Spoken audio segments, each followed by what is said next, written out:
Manchester United just demolished Wolves 4-1 in their own backyard, with Bruno Fernandes, Bryan Mbeumo, and Mason Mount all getting on the score sheet.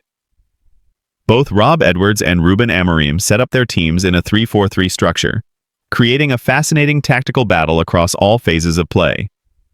Let's take a look at the tactical analysis of this match.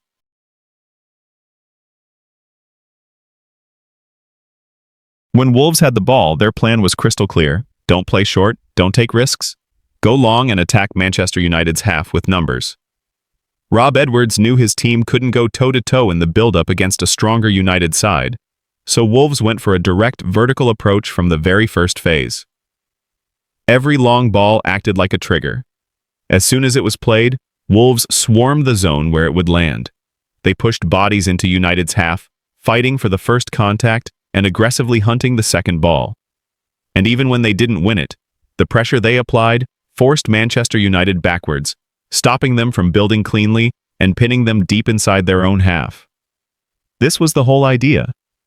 Keep United far away from danger, drag them into constant duels, and make the game chaotic on Wolves' terms. And once Wolves did win the ball, they immediately shifted it to the wide channels. Their wingbacks and wide forwards held high positions, stretching United's defensive line and opening lanes for quick switches. From there, Wolves delivered early crosses into the box, always aiming for Jurgen Strand Larsen. His height advantage made him the perfect target to attack those deliveries and cause problems inside the box. So instead of building slowly, Wolves turned the match into a battle for territory, second balls, and wide overloads. A direct system designed to disrupt United's structure and create constant attacking moments from chaos. To counter Wolves' direct pressure, Rúben Amorim's men simply played through the press. The moment Manchester United regained possession, they looked to fire immediate line-breaking passes to bypass Wolves' first wave of pressure.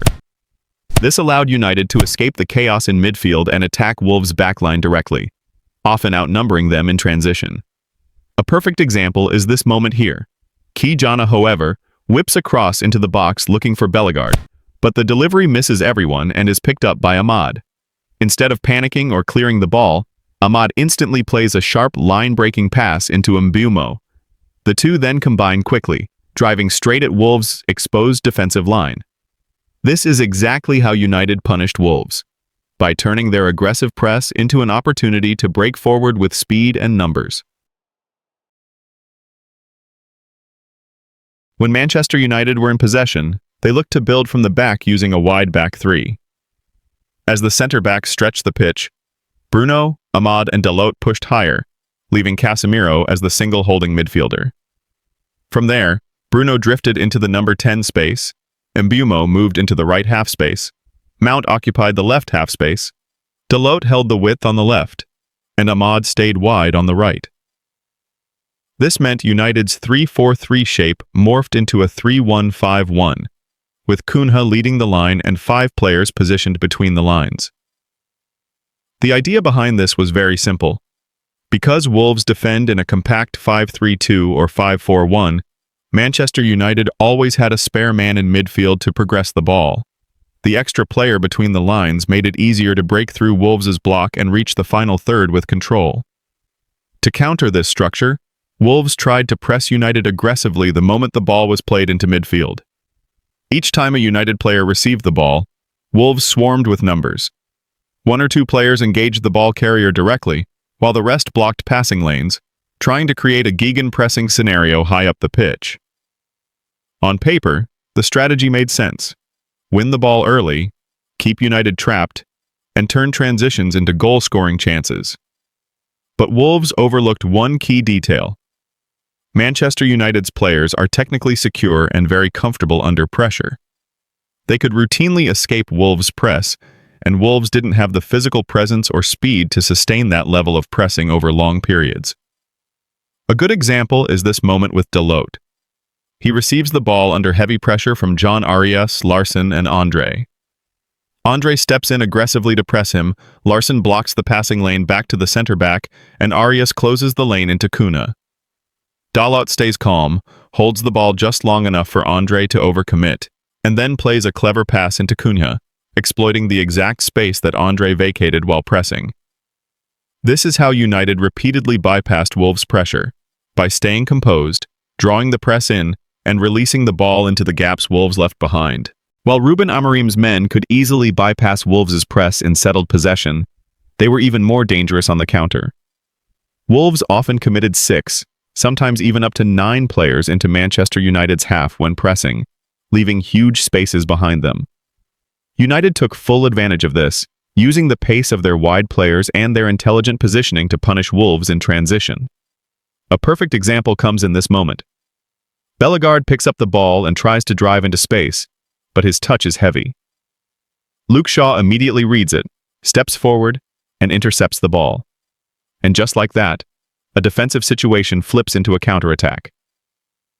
At the moment the ball is won, just past the halfway line, Wolves have only 2 players inside their own half.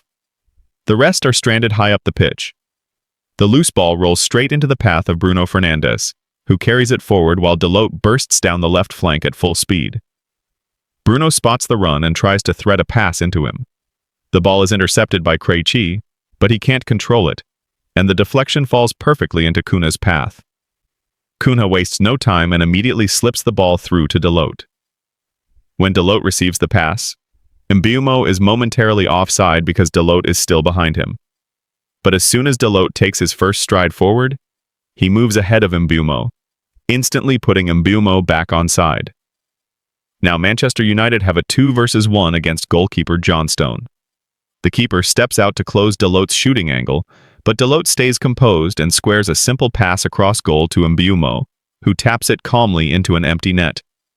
This is exactly how United punished Wolves, by turning Wolves' overcommitment into lightning-quick counterattacks, exploiting huge spaces, and finishing with clinical precision.